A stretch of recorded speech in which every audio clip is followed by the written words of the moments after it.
Los saludamos, amigas y amigos de 15 UCR, este medio televisivo universitario que se paga con los impuestos que tributan los habitantes de este país, y de eso de pagar tributos y de temas fiscales es algo que mi invitado del día de hoy, don Santiago Acosta, un graduado de la Universidad de Warwick, de alguna manera de nacionalidad latinoamericana, para decirlo, o de vivencias latinoamericanas, pero ahora de nacionalidad argentina.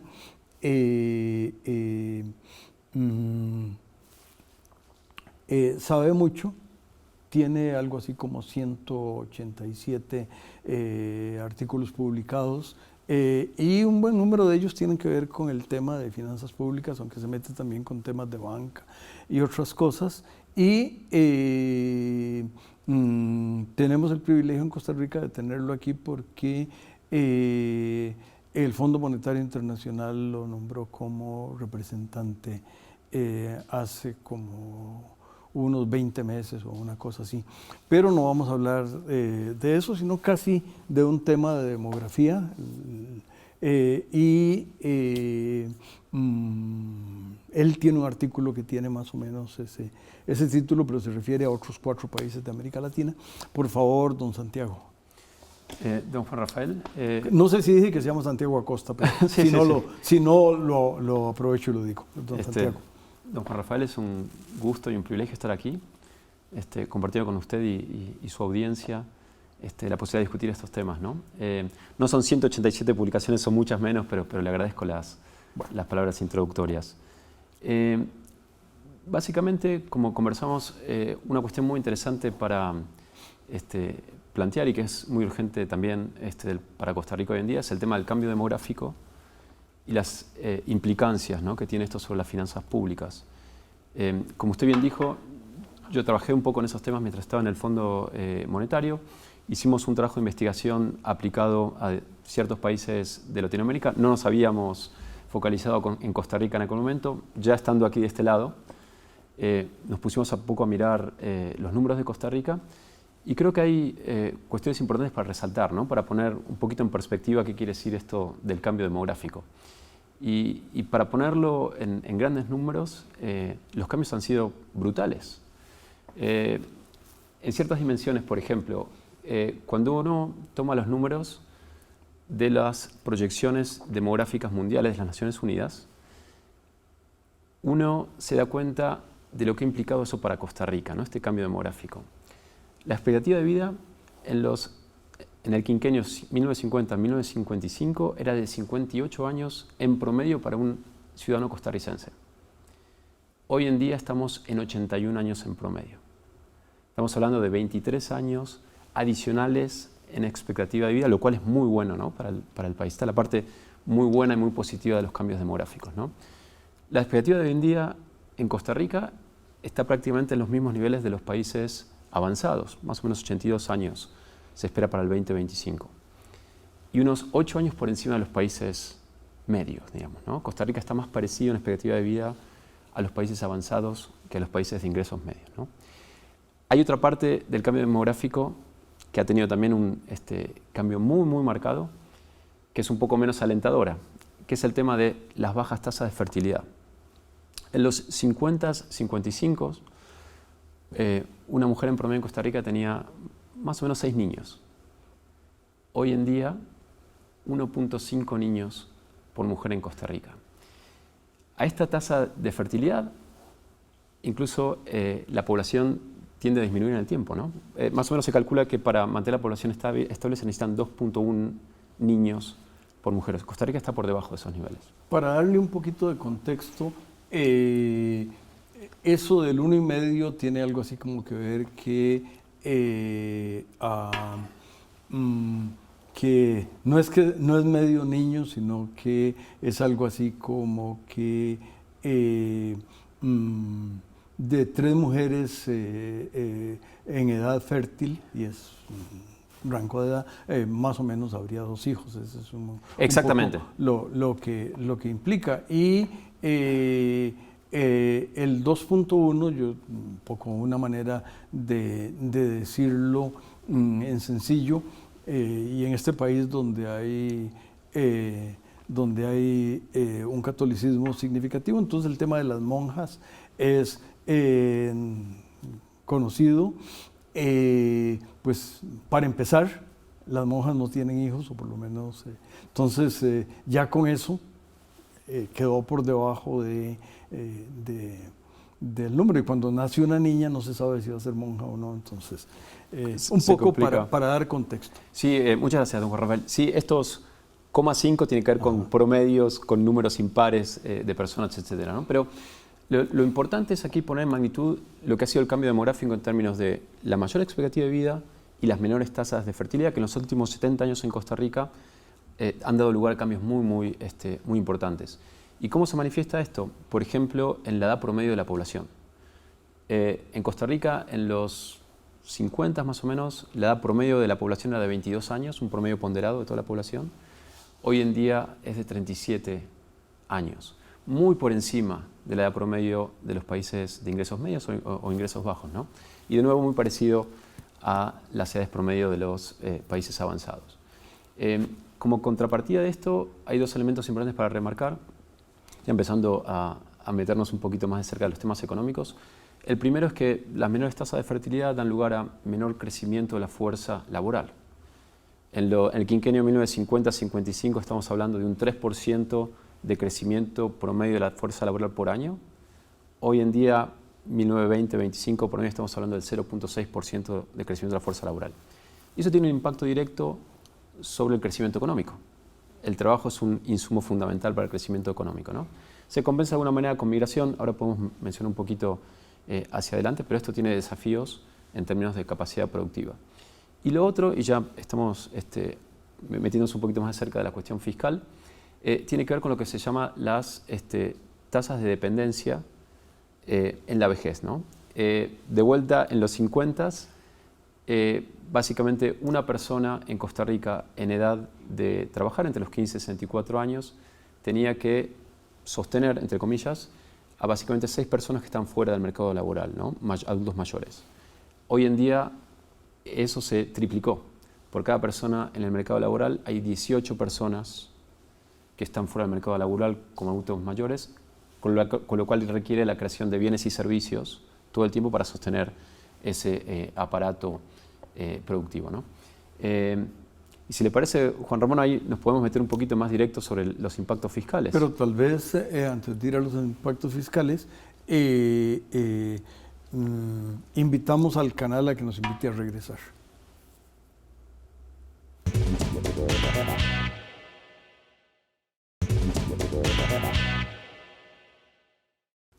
Continuamos, amigas y amigos, conversando con don Santiago Acosta, quien nos había introducido el tema de la demografía con la referencia a los casos de Costa Rica, y ahora empezaba Cristo a padecer, en el sentido de que ahora hay que pagar el país como todo. Y por cierto, cuando uno dice que lo pague el gobierno, no, el gobierno somos nosotros, es decir, eso de que lo pague el gobierno lo pagamos nosotros, y por eso al inicio del programa yo digo con los impuestos que paga, porque no hay otra, el gobierno no es otra cosa. Por favor, don Santiago. Exactamente, ¿no? Y ahora cuando nos referimos, por ejemplo, a la salud pública, de las pensiones públicas, está el gobierno detrás, ¿no? Entonces, muy brevemente, estos cambios demográficos tienen impactos presupuestarios directos sobre 3 rubros en particular. El primero es educación. En educación hay 2 fuerzas interesantes que se contraponen, ¿no? Por un lado hay menos niños que educar, menos adolescentes que vayan a la universidad. Eso tendería a bajar las presiones de gasto por ese lado, pero por otro lado hay un elemento muy interesante que es el costo por alumno que cuando uno mira la historia reciente tiende a aumentar en el tiempo, ¿no? Ahora me voy a referir un poquito sobre eso. Y luego es el enrolamiento de los estudiantes, ¿no?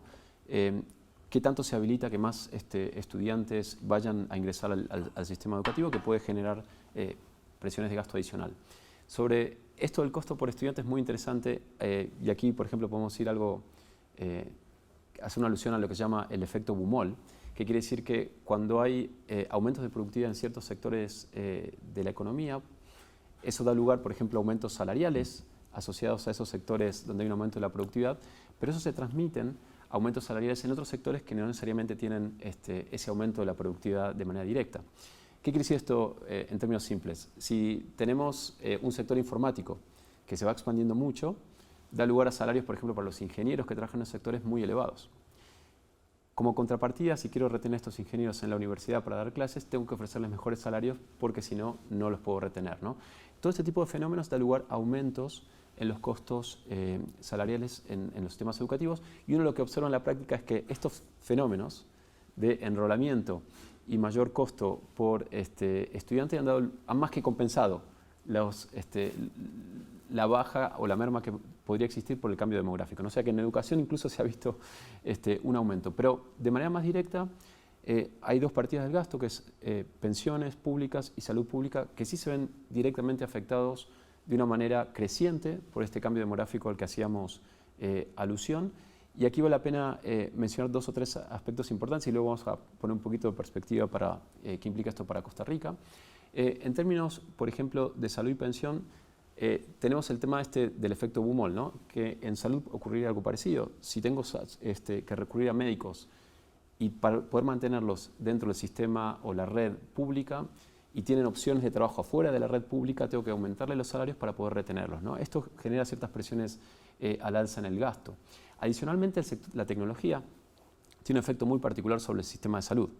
Por un lado, mejoras tecnológicas hacen que ciertos tratamientos sencillos puedan abaratarse por unidad de tratamiento, digamos, pero por otro lado, el desarrollo de tecnologías más avanzadas para tratamientos más sofisticados, digamos, tratamientos contra el cáncer, etcétera, tira para arriba los costos unitarios en el sistema de salud. La tecnología en el neto termina haciendo que el sistema de salud sea más costoso en el tiempo. Eso es un poco lo que se ve en la empiria, ¿no? Eso es algo importante para modelar cuando uno piensa en las proyecciones. Y por el lado de las pensiones, adicionalmente de la demografía, tenemos algunas características como, por ejemplo, la generosidad del sistema. En general, cuando hablamos de generosidad del sistema, nos referimos a lo que se llama la tasa de reemplazo. ¿Qué quiere decir esto? ¿Cuánto reemplazo con mi pensión, con mi retribución cuando yo estoy por fuera del mercado laboral, relativo a cuál era mi salario mientras estaba en el mercado laboral, ¿no? Esa es la tasa de reemplazo de una pensión. La generosidad se ve por una proporción más grande, por ejemplo, es más generoso si la pensión es una proporción más grande de mi salario en actividad. Esto también se ajusta en el tiempo, por ejemplo, con cómo se indexa, podemos discutir algunos parámetros con esto, qué tan fácil es enrolarme en el sistema de pensión, edades de retiro, tasas de contribución. Estos parámetros también hacen a cómo va a comportarse el sistema de pensiones en el tiempo, ¿no? Y si le parece, Juan Ramón, ahora es interesante pensar un poquito qué implica esto para Costa Rica, ¿no? Para poner un poquito en perspectiva. Y aquí un poco lo que hacemos en este trabajo es plantearnos esa pregunta: ¿cómo hago para modelar esto en el tiempo? Es decir, bueno, ¿cuáles son estos determinantes que van a hacer que mi sistema de pensiones y de salud crezca, ese gasto público, digamos, con cierta dinámica? Empezando un poquito por el tema de pensión, a la hora de modelar esto, uno tiene que tener en cuenta ciertos parámetros en particular. Algunos mencioné indirectamente, ahora voy a exponerlos un poquito más. El primero, por ejemplo, es si el sistema de pensión es obligatorio o voluntario, ¿no? Y aquí es interesante remarcar que en general en los sistemas de pensiones se procura que exista algún tipo de pilar donde la contribución sea de manera obligatoria. ¿Por qué? Porque los agentes, las personas, tendemos a valorar demasiado, si se quiere, el consumo presente y postergar un poco la necesidad de ahorro hacia el futuro. Atrás de esto hay, como usted bien sabe, por ejemplo, algo de lo que se llama el riesgo moral. Uno puede pensar, bueno, al final del día alguien va a pagar mis necesidades si yo las tengo y no ahorré lo suficiente, ¿no? Después, otros elementos importantes es cómo se definen los beneficios del sistema de pensión. Y aquí hay dos grandes categorías. Los sistemas de beneficios definidos. Se define una tasa de reemplazo hacia adelante o una relación entre la pensión que voy a cobrar en promedio con respecto al salario promedio. O esos serían los sistemas de beneficios definidos. También existen lo que se llaman los sistemas de contribuciones definidas. Se define una contribución, usted a lo largo de su vida ahorra una proporción todos los meses, digamos, de su salario, con una tasa de retorno financiera, va a tener un stock ahorrado de recursos y luego su pensión va a estar determinada por ese stock ahorrado de recursos, ¿no? Atrás de esto hay una cuestión muy importante que es quién cubre los riesgos en caso de que los retornos que voy a tener en mi pensión no sean suficientes para sobrevivir una vez que estoy por fuera del mercado laboral, ¿no? En los sistemas de pensiones de beneficios definidos, en general, el que sponsorea la pensión suele ser el Estado, es el que tiene los riesgos. En los sistemas de contribuciones definidas, en general los riesgos son para el individuo, ¿no? Tengo que tener en cuenta estos elementos a la hora de modelar cómo va a funcionar el sistema de pensión y también quién lo administra, si es sector público o sector privado. ¿Y cuántos pilares voy a tener? ¿Qué quiero decir con esto de los pilares? En general hay un pilar que suele ser no contributivo para atacar temas de pobreza en la vejez. Aquí no se espera una contribución, sino que simplemente es para atacar ese problema. Suele haber algún tipo de pilar obligatorio. Por ejemplo, en Costa Rica tenemos el pilar de beneficios definidos, que principalmente es manejado por la Caja Costarricense de Seguridad Social. Lo conocemos como el IBM, ¿no? El Seguro de Invalidez, Vejez y Muerte. Y aquí en Costa Rica también tenemos un sistema, y este es administrado por la Caja, es una entidad pública, y también tenemos un sistema de contribuciones definidas administrada por el sector privado obligatoria y otro voluntario de contribuciones definidas para aquellos que quieren ahorrar un poco más a través de este sistema de pensión privado, ¿no? Entonces en Costa Rica tenemos estos elementos para tener en cuenta y que tengo que considerarlos a la hora de ver cómo evolucionar ese gasto en pensiones. Lo vamos a ver, don Santiago, en el tercero y último segmento. Perfecto.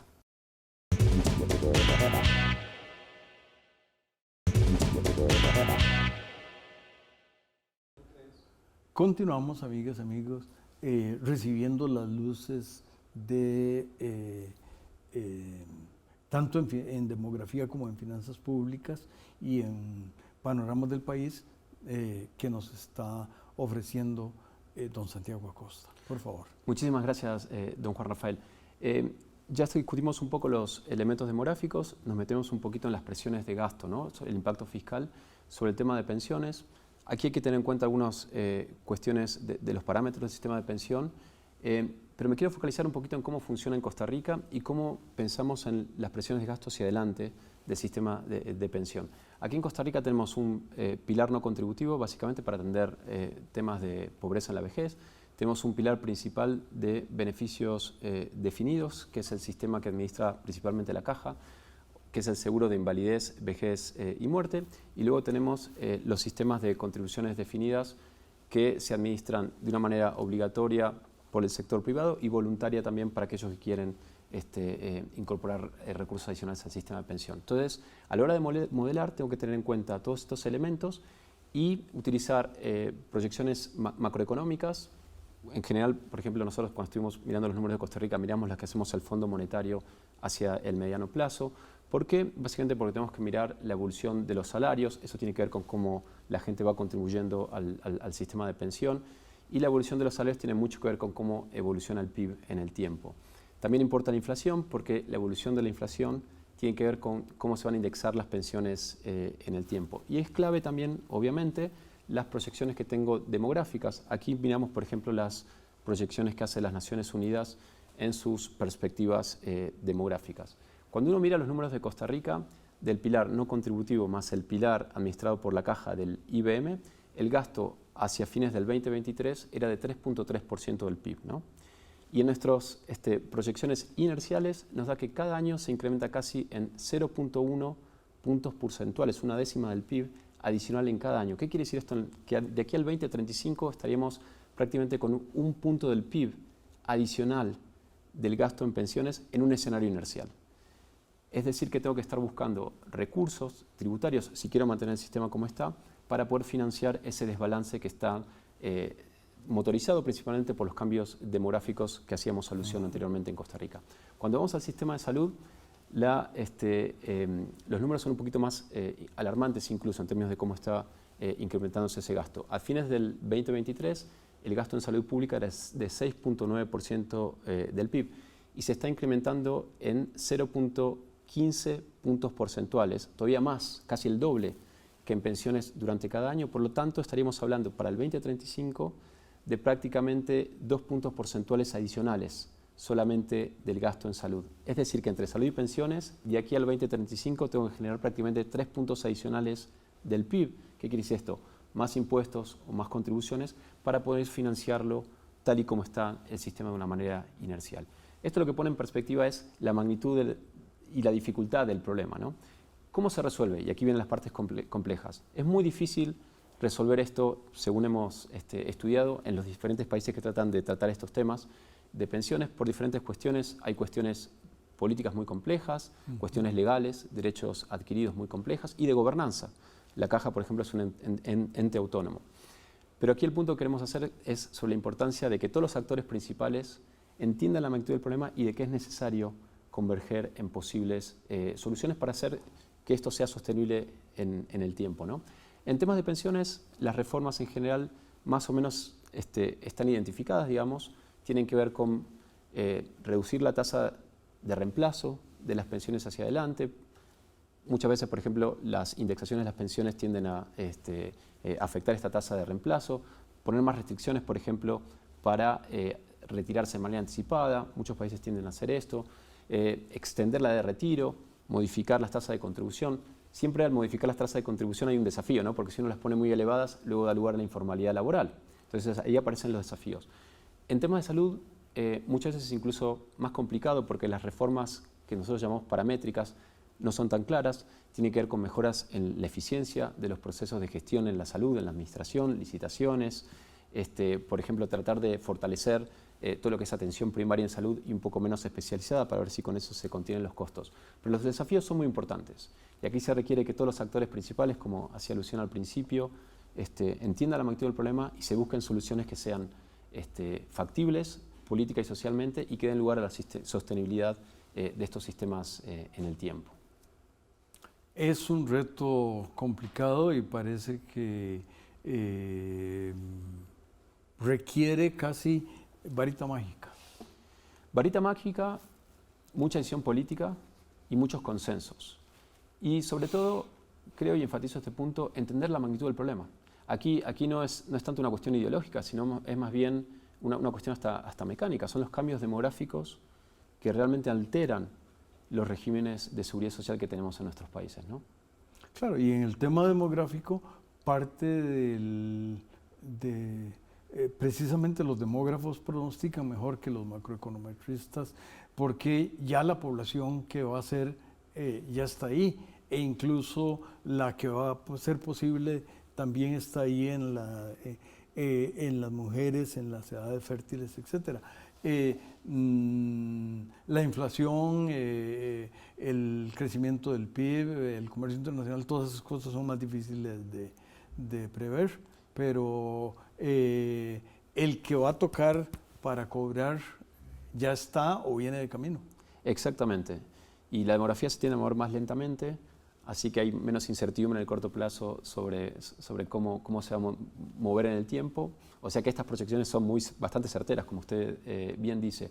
Aquí un elemento para cerrar un poco esta discusión, que es, por ejemplo, la migración. La migración ayuda, porque en general tiene uno poblaciones migrantes más jóvenes, que esto puede ayudar a sostener y aplacar algunos de los efectos demográficos. Pero hay un problema estructural que requiere una atención importante, ¿no?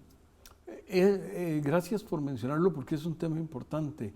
La gente no entiende en este país y en casi todos los países la bendición que son los migrantes, es decir, cómo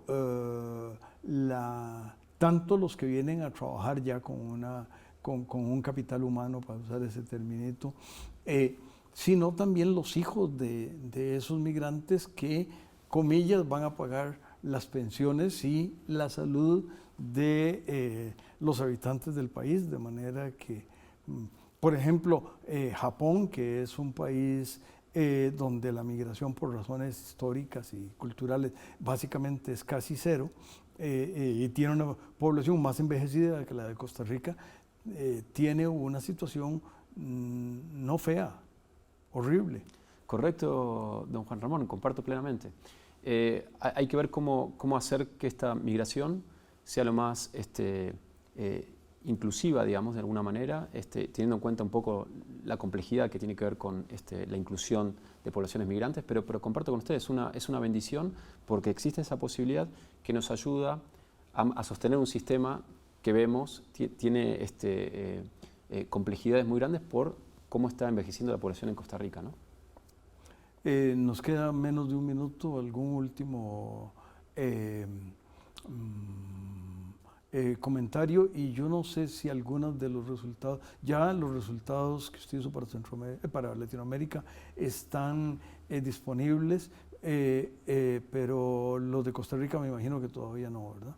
No, esto lo hemos hecho internamente, hemos tenido discusiones con colegas del sector público.